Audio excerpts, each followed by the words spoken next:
Hello, vinyl community. Dave the Pickup Artist with you as usual. Busy week. We had the Jacksonville Record Show, and I've got some other pickups from other sources. So let's get to it. Let's get the crap out of the way first. I hit a Goodwill Saturday. Yeah, Saturday. I found 3 items, 2 records and 1 CD. The first record I've got is Spectrum by Billy Cobham.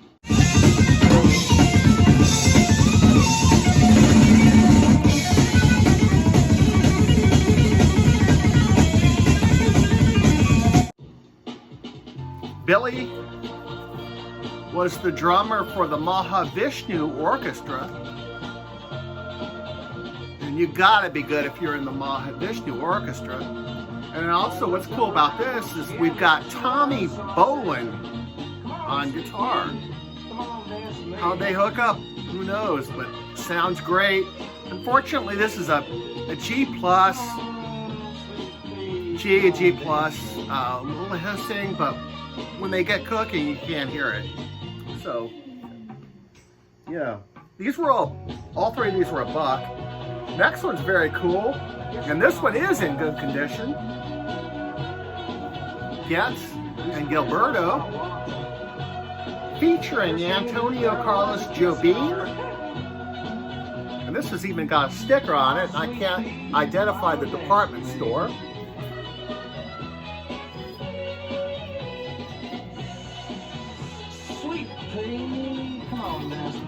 This is the album that has the Girl from Ipanema on it.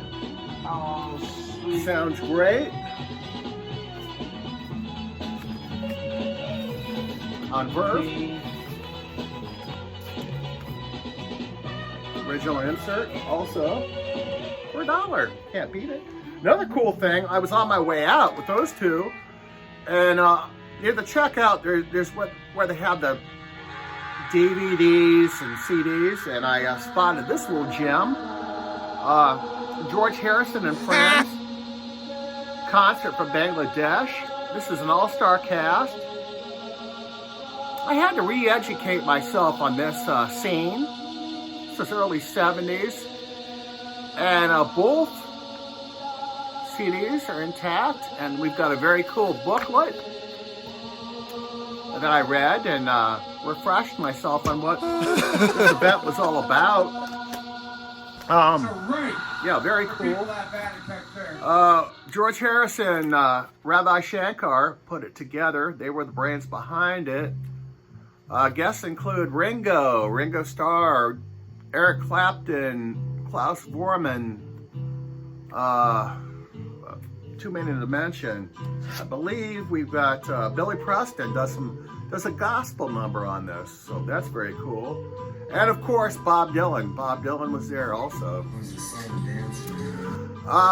While I was in Goodwill, I struck up a conversation with a man with 5 penises. He was over the moon because he had just found a pair of pants that fit like a glove. So it was a very cool visit to Goodwill. I have a 12-inch penis. I don't lie about that. So, a lot of psychedelic reissues coming out, and they can be found on Amazon. Last week, of course, I showed Ill Wind, the new reissue. I got that from Amazon. And this week, I found the Electronic Hole.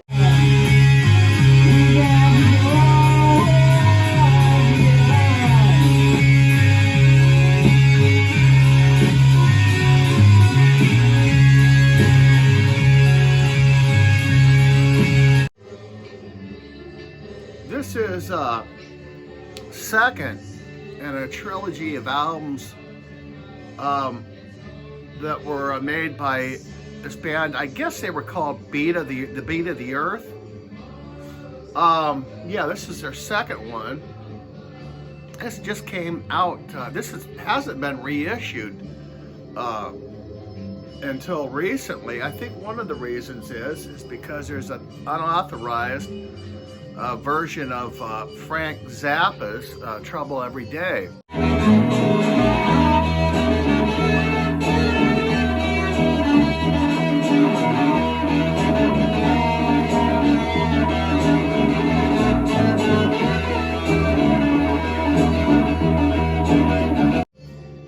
We all know how litigious the Zappa Trust is these days. Yeah, this album,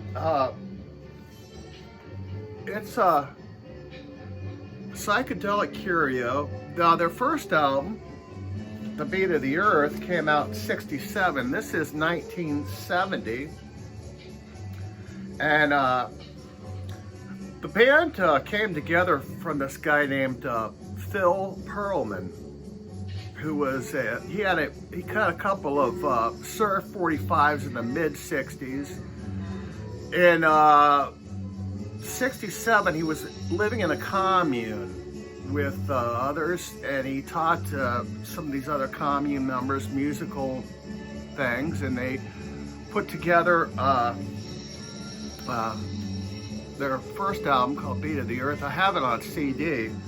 It's very rare on vinyl, and I'll get to that in another video. But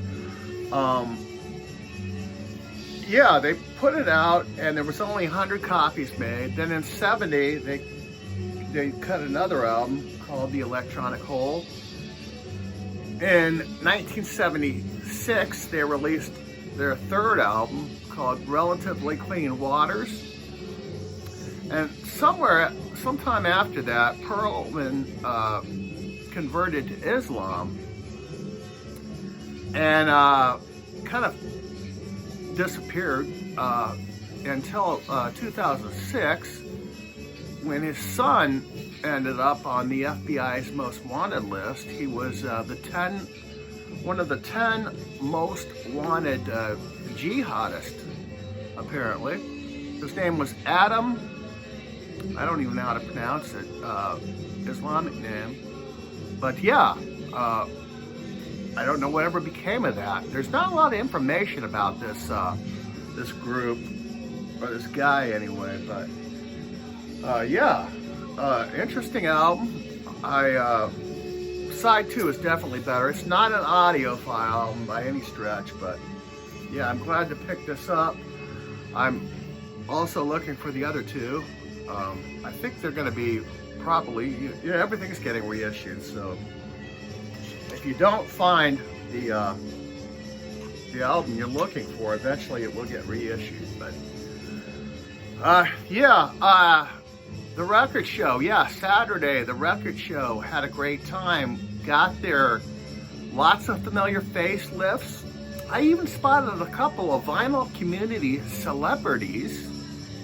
So, I have a 12-inch penis.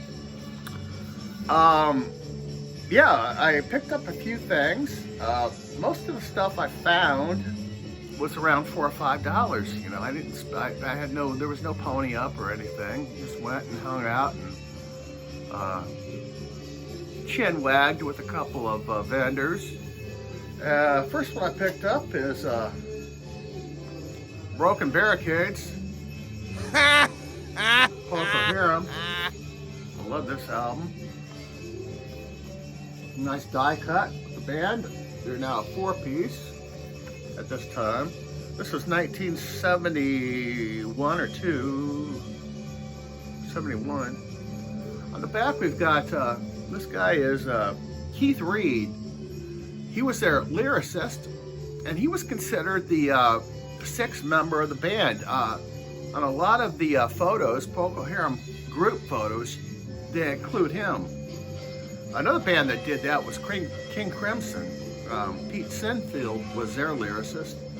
But yeah, I'm looking for Shine On Brightly next. Oh,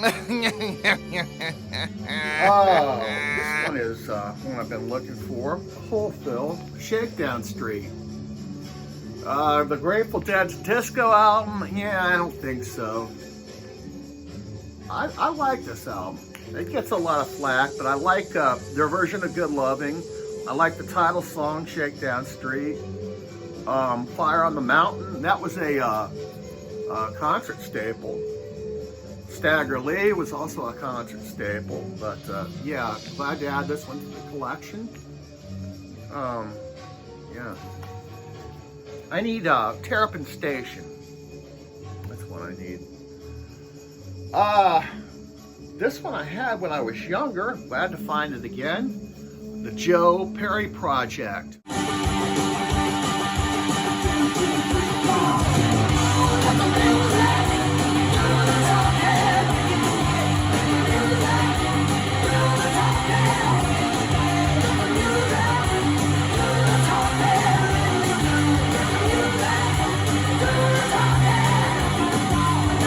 Let the music do the talking. Peanut.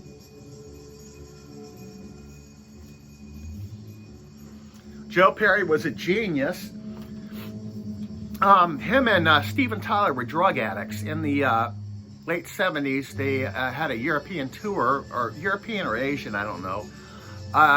And they were afraid to bring drugs on the plane, you know, customs and all that. So they were jonesing when they got to Europe, and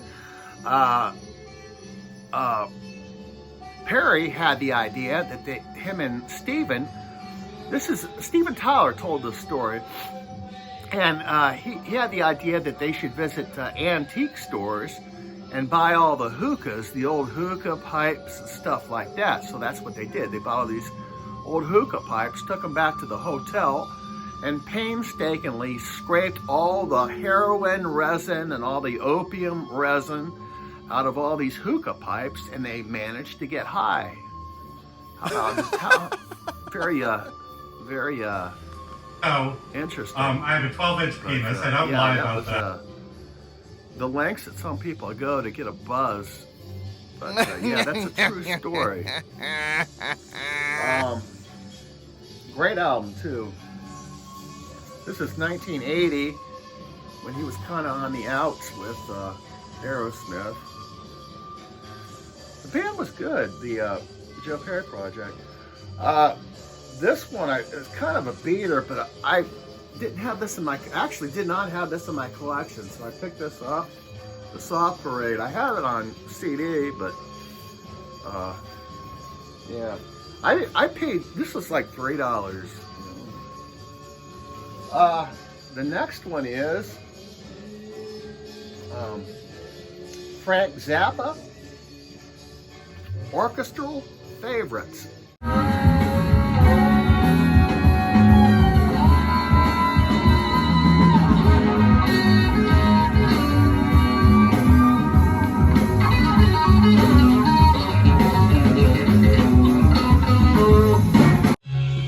Yeah, it's 1979, and Frank Zappa hires a 37-piece orchestra to play, I think it's 2 or 3 night stand at Berkeley. He records it, adds guitar overdubs on the second side, and puts out what I think is maybe his last great album, 1979.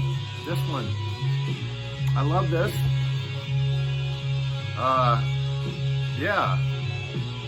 $5, a bargain. Anytime I find Frank Zappa that I don't have, I definitely pick it up if it's within range. And finally, I had this was like $2. Could pass it by because I don't have this one. Headquarters. I did not have this.